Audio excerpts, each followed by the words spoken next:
we remain steadfast in our commitment in delivering local news that matters. Stories that inspire.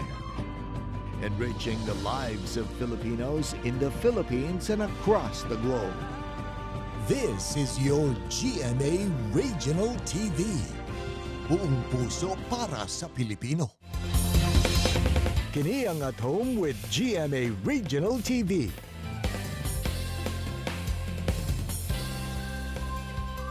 Mayong buntag, Southern Mindanao o Caraga Region. Kini ang At Home with GMA Regional TV. Atod namo mga importanteng balitang lokal sa Northern ug Western Mindanao. Kini ang pinakahalapad nga pagbalita gikan sa South Central Mindanao. Aniya na mga unang balita.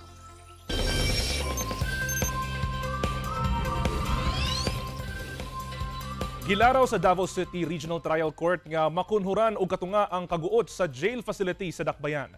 Ani ang report ni Jandy Esteban.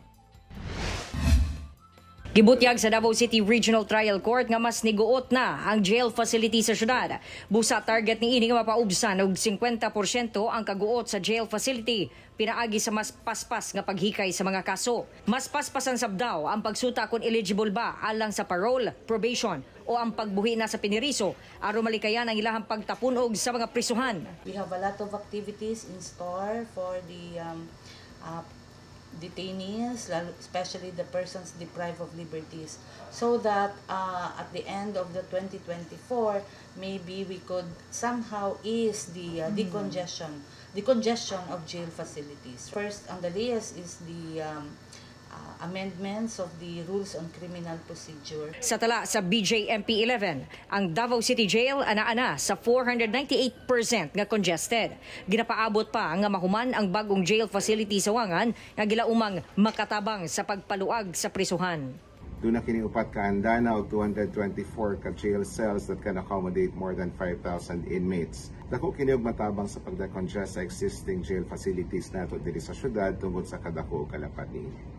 Samtang welcome alang kang Executive Judge Fuentes ang plano sa Department of Justice nga i-review ug amyendahan ang Republic Act 9165 on Comprehensive Dangerous Drugs Act. That's a welcome development, no? If they will push through with the development, because as you can see, most of the cases filed here are drug cases. So that is why if there's such a move from the DOJ, then we welcome it.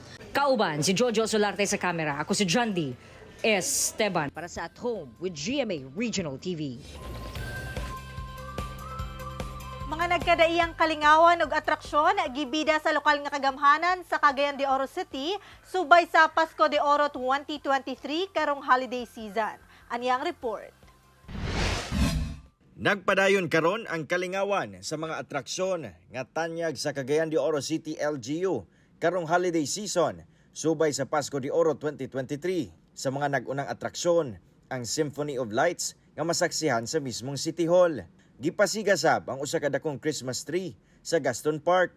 Siyempre, anasab gyapon ang tinuig nga pagpasiga sa water fountain nga anaa tunga sa Gaston Park sa syudad. Ang usagi sa tumong niini mao kini na families, friends will be forging memories sa ani nga mga locations. Memories that you will cherish for a lifetime. Kay kini Christmas man, a time of love, a time of happiness. Kasayod kami na kaning among i-set up karon diri, what you part of that.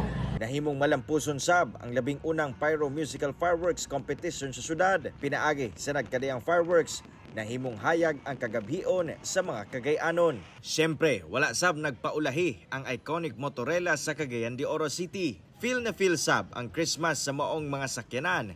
Pinaagi sa Paskorela, diin gidesenyuhan ang mga motorela subay sa Pasko. Ang pinakapatsada nga rela nakatakdang makadawat og premyo. Samtang nagsugod na sab ang Christmas Symbols and Icons Contest nga gibutang sa Rio de Oro Boulevard. Nagkadayang Christmas designs sama sa parol, Belen, Christmas theme carts ug uban pa ang gibida sa mong kompetisyon. Abli ang paglantaw niini nga mga atraksyon alang sa tanang Cagayanon ug mga bisita. Ako si Cyril Chavez para sa At Home with GMA Regional TV.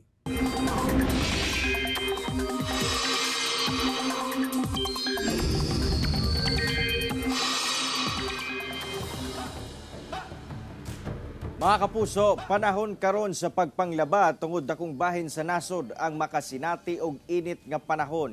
Sa magtrabaho og eskwela, magdala og panagang sa kainit sa adlaw. Sumala sa pag-asa, padayog nakaapekto ang easterlies kun init nga hangin nga gikan sa Pacific Ocean. Apan posible gyapon kuno ang panagsa og kadali lang nga ulan banda sa hapon ug gabii.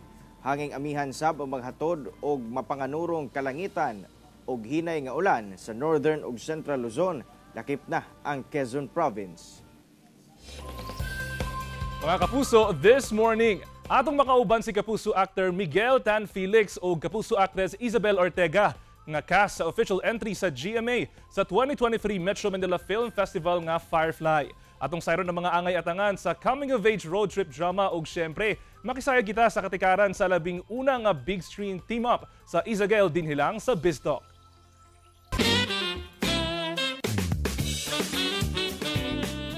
Mga kapuso, this bare morning, atong makauban ng kapuso love team og bida sab sa official entry sa GMA sa 2023 Metro Manila Film Festival nga Firefly. Mga kapuso, let's welcome Miguel Tan Felix and Isabel Ortega. Guys, good morning and welcome sa At Home with GMA Regional TV. Good morning. Good morning, good morning. Good morning, Isabel. Good morning po. Now let's talk about this coming of age road trip drama na Firefly. Tungkol saan ba ito?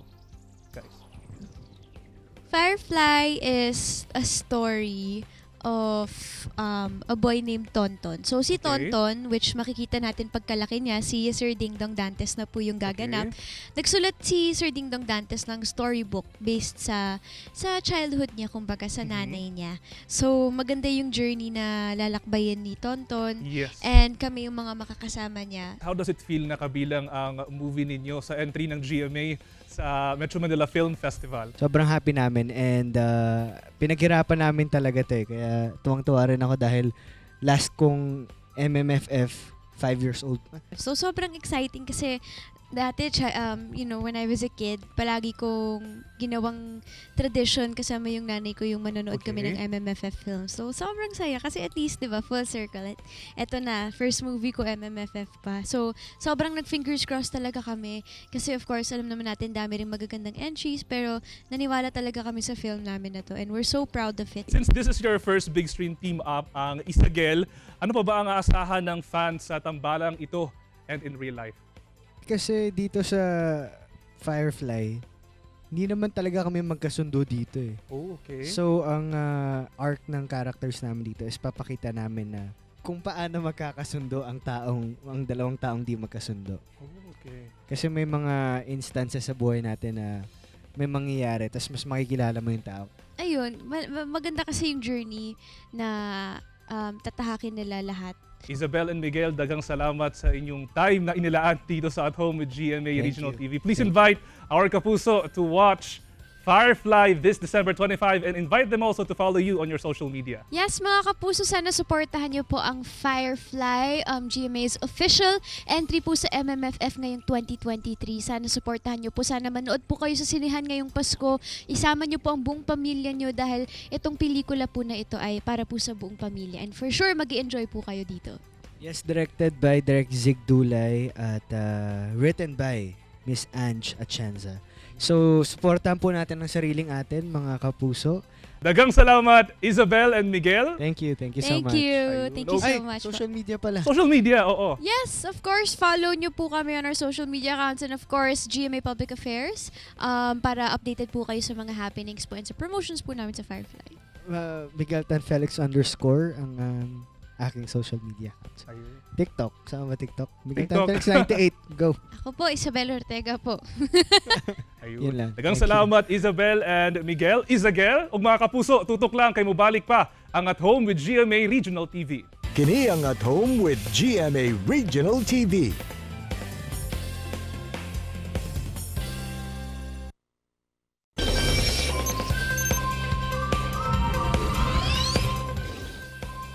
Good morning mga kapuso, laing istorya na sab nga kakuhaan nato og inspirasyon ang idalit nato dinhi sa At Home with GMA Regional TV. This morning atong makauban si Attorney Heidi Temblor nga baguhay lang nakapasa sa 2023 bar exam. Atong sayron kung paunsa niya gimanage ang iyang time isip inahan ug ang iyang pag-eskwela uglo. Good morning, Attorney, and welcome sa At Home with GMA Regional TV. Good morning, Sir Kent, ug salamat sa pagpadayon sa kwadri sa At Home. Okay, ayun. Attorney, first of all, nag-sink in na ba nga nakapasa ka sa bar exam? At first, medyo murag nara ko sa damgo, no? Pero karon 1 week naman po ang nilabay, so kad ni gawas ang results. Okay. So medyo ni sink in na po siya. Okay. Paunsa ba nimo na hibawan, Attorney, nga nga nakapasa ka? Like, nagaunsa ba ka ato nga time? Nag-atumig bukid noon, wala mi signal actually. So gi-check na ko siya kuan na ni gawas na gid ang results, tapos ni tan-aw lang ko sa PDF lang akong gitan-aw. Tapos unsa ang reaction nimo at first? Kay nisulod man kog CR katong pag-check na ko sa ko ang results ba nako sa CR sa sulod. Tapos murag dili ko katuo ba nga hala na jud ay akong pangalan and motto kanang thankful lang jud kay ko sa Ginoo. Ayun. Attorney, paunsa ba nagsugod ang imuhang ang imuhang journey bitaw or ang imuhang dream sa pagiging jail officer? Since ako ang bana manggod is jail officer siya. So before pa naging kami, jail officer na siya daan. So nakita na ko ang nature sa iyang job. So mo to kanang na-open pod ako ang desire ba na ay gusto pod ko ani nga job. So mo tong nisulod ko sa BJMP. Okay. O kinsa pod ang nag-spark sa imuhang dream pod nga mahimong lawyer? Actually katong nan ako sa BJMP, ang akong mga seniors, ako ang boss, even ang ang regional director at that time, gina-encourage ko nila ba na sige pag law school. So mo to grab ra pod nako ang opportunity na kanang supportive kayo akong environment ba. Okay. Pero Attorney, paunsa ba nimo na sabay ang ang pagiging usa ka jail officer bitaw ug ang law school? Kasi syempre di ba, siya kanang sama sa ginaingon sa uban, kanang siloso siya nga course kay dapat kanilang jud imong fokusan kaning law school. Blessed ra pud jud kay ko sa ko ang work environment, they are very supportive sa ko ang kanang mga ka-workmates. Kana ginaalaw ko nila if moingon ko na mag-leave ko kay na ko'y exam sa ana. Okay. Og FYI para sa ato ang mga kapuso, kani si Ma'am kay blessed siya sa duha ka kids. Ma'am, paunsa nimo gi-balance ang tulo kay ang uban gani di ba? Maglisod sila nga i-balance ang duha. Sa imuha kay jail officer ka, tapos nagabantay kapag duha ka anak, tapos karon ma'am kay naa kay newborn or kanang kanang bata ba katong bunso nimo. Paunsa tinunin mo nasabay ma'am ang law school? Kato kay pag-start na ko sa law school kay 5 months old pa ang akong anak. Okay. Tapos lang yun, blessed kay ko sa akong bana pod na very supportive ug sa akong parents, sa akong mga igsuon, sa akong kanang mga bayaw na mutabang og bantay sa bata ba, and then sa ako pong mga classmates, sa akong friends sa law school na katong pandemic mo tabang pa sila tudlo sa akong anak para mag-module. Good. So blessed jud kay ko sa mga people pod around me. Okay. Aside sa nimo ma'am sa imuhang support system, paunsa ba or unsa ba ang imuhang coping mechanism once nga maka-feel na kag-stress?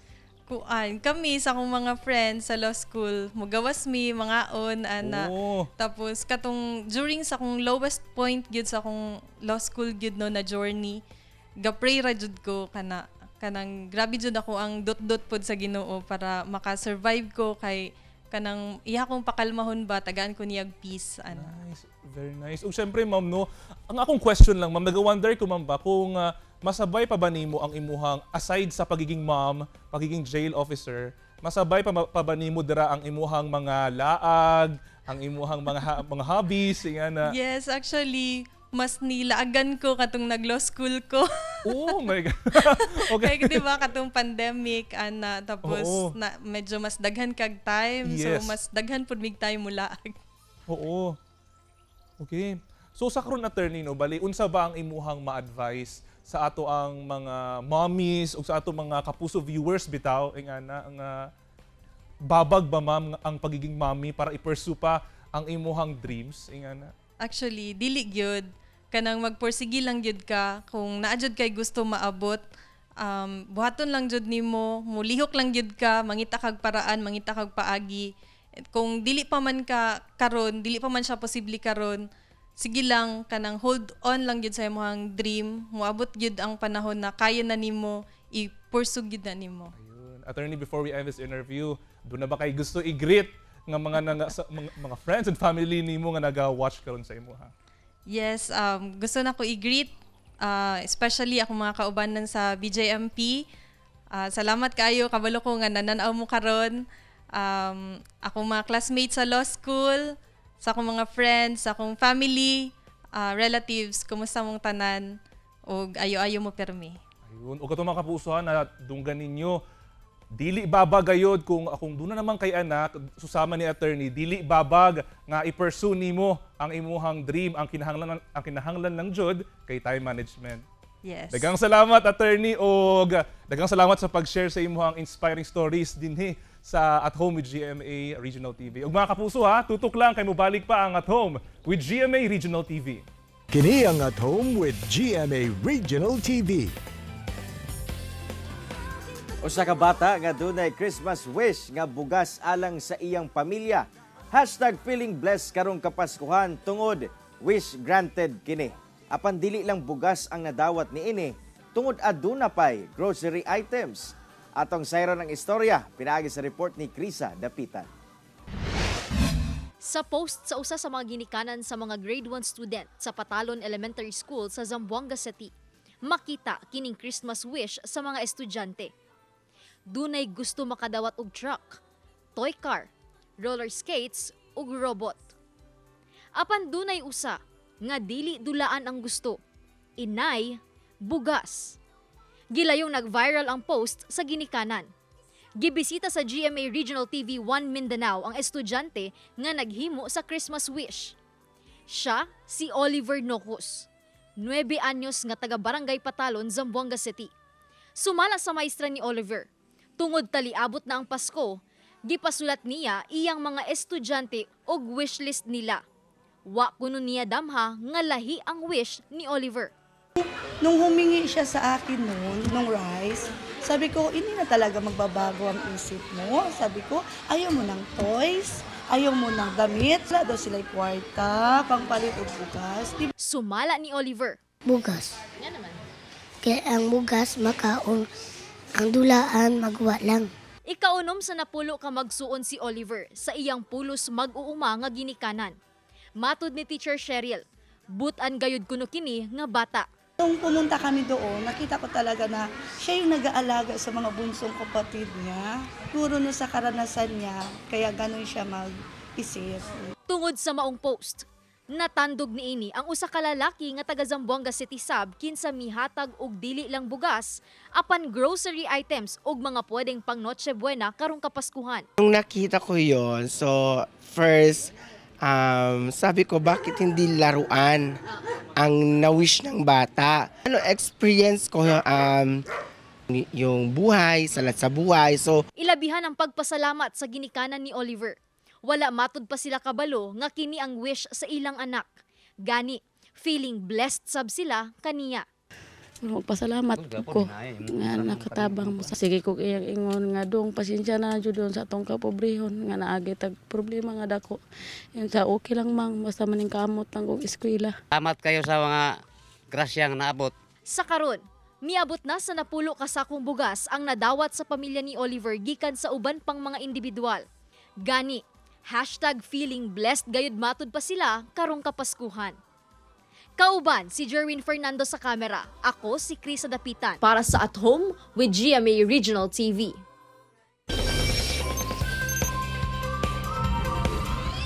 Ana sa 380 tons nga illegal drugs ang nakumpiska sa Global Anti-Narcotics Operation sa Colombia. Kini ang mga tuniladang illegal nga droga nga nakumpiska sa gikasang International Anti-Narcotics Operation. Kini na ang pinakadakong nakibhang sa transnational drug trafficking sa Colombia. Milungtad kuno sa 45 ka adlaw ang operasyon nga gilangkuban sa International Orion Naval Campaign nga gisalmutan sa 42 ka nasod sa upat ka kontinente nga mirisuta sa pagkakumpiska sa 380 tons nga illegal drugs. Lakip dinhi ang 195 tons nga cocaine, 175 tons nga marijuana ug 14.5 tons nga klase-klaseng droga.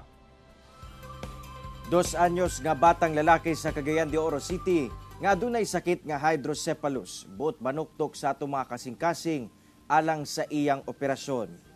Buot mangayo og tabang ang banay sa 2 anyos nga si Baby Lawrence Sampalay nga taga Barangay Carmen, Cagayan de Oro City. Siya na-diagnose nga adunay hydrocephalus ug nakatakda sab siya nga ipailawom sa lain na sab nga operasyon sa iyang ulo. Ang lola sa bata nga si Lola Lorena Sampalay ang nag-atiman kang baby Lawrence human kuno kini gibiyaan na sa iyang inahan. Samtang ang iyang amahan masakiton usab. Hilabihan ang ilang kalisod karon, labi na nga wala sab sila'y lain pangita. Manawagan ko nga mangayo kong tabang, manghangyo ko nga tabangan ko bisang ginagmay lang yun kay papalit ko lang yun na iyang diaper o gatas, wipes, daghan iyang kinahanglan nun iyang tambal tag 2009 na iyang maintenance na naa diya iyang resita wala gyud ko ipalit ana. Manghangyo na lang ko sa mga tao, sir, ma'am, manghangyo ko nga makuha unta nako iyang mga kinahanglan nun aning bata. Duha ka tawo nga sakay sa motorsiklo dakpan sa otoridad human kini nagkarga og smuggled nga sigarilyo sa Dimataling, Zamboanga del Sur. Wala naginganlan sa otoridad ang duha ka individual nga nagsakay og motorsiklo human kini nagkarga og smuggled nga sigarilyo atol sa military and law enforcement operation sa Barangay Mahayag sa Dimataling, Zamboanga del Sur. Sumala sa otoridad, pulos residente sa Purukmanga, Barangay Kamanga sa Dumalinaw, Zamboanga del Sur ang mga sospek kinsa walay mapresenta nga dokumento sa ilang karga nga sigarilyo. Anaa sa 3 ka karton nga sigarilyo ang nasakmit sa otoridad nga mokantidad sa 20,000 pesos. Modus kuno sa duha ka sospek nga mamaligya og ginagmay nga mga sigarilyo sa mga tindahan aron dili mahibaw-an sa otoridad. Ang mga sospek lakip mga nakumpiskang sigarilyo anaa na sa kustodiya sa kapulisan. Posibleng mag-atubang og kaso kalabot anti-smuggling ang mga sospek. Nakadawat og regalo ang pipila ka mga kabataang sakop sa Muslim community gikan sa kapulisan sa Digos City.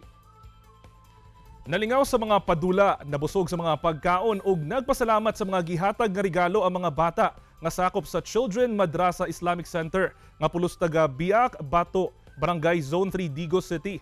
Dihang giimbitahan sila sa Pamaskong Handog 2023. Ang maong gift-giving ug feeding outreach program gilusad sa Lacan Community Davao del Sur Chapter sa pagpanguna sa Davao del Sur Police Provincial Office. Kiniagig pagpamatuod sa maayong relasyon sa kapulisan ug mga komunidad, pinaagi sa paghatag og kalipay sa mga bata, labi na karong Kapaskuhan. Nagtingo ang kapulisan sa padayon sab nga suporta sa mga komunidad ug organisasyon sa kabataan aron mupatigbabaw ang kahapsay ug paghigugma. Kapin 500 ka mga indigent nga magbanay lakip mga elderly sa Zamboanga City ang nakabenepisyo sa serbisyo medikal atol sa managlahing health caravan activity sa Philippine Red Cross sa Zamboanga City. Ana sa 340 ka mga indigent nga magbanay gikan sa mga hilit nga sitio ug purok sa barangay Lamisahan, Zamboanga City ang nakabenepisyo sa medical mission nga gipangunahan sa Philippine Red Cross kauban ang City Health Office ug usa ka universidad sa Dakbayan. Target kini nga matagan og hinabang sa maong mga buhatan og tunghaan. Sanglit dili accessible sa maong lugar ang medical services ug resources. Samtang naa sa 179 ka elderly sa barangay Calarian ang nakabenepisyo sab sa maong health caravan sa tabang sa usa ka non-government organization. Ang maong mga serbisyong medikal nga gitanyag gilangkuban sa libreng health consultation nga adunay tambal, blood typing, vital signs taking, health and hygiene promotion, flu and pneumonia vaccination, sugar testing, lakip eye check-up consultation nga adunay libreng reading eyeglasses. Mga kapuso, 12 days na lang, Pasko na! Mao kadto ang mga ulahing balita sa Mindanao karong adlaw. Mamahimo ninyo kining makita pag-usab pinaagi sa pagbisita sa official website sa GMA Regional TV. O bisita ang among official YouTube channel ug i-click ang subscribe button para sa pinakaulahing balita. Daghang salamat sa atong mga kapuso sa Mindanao nga nagalantaw kanamog sa atong mga kapuso abroad. Padayon lang sa pagtutok sa mga lokal nga balita matag adlaw tungod sa GMA Regional TV, Local News Matters. Kami sa At Home with GMA Regional TV, tibuok puwersa para sa mas dakong misyon ug mas lapad nga pagserbisyo sa nasod.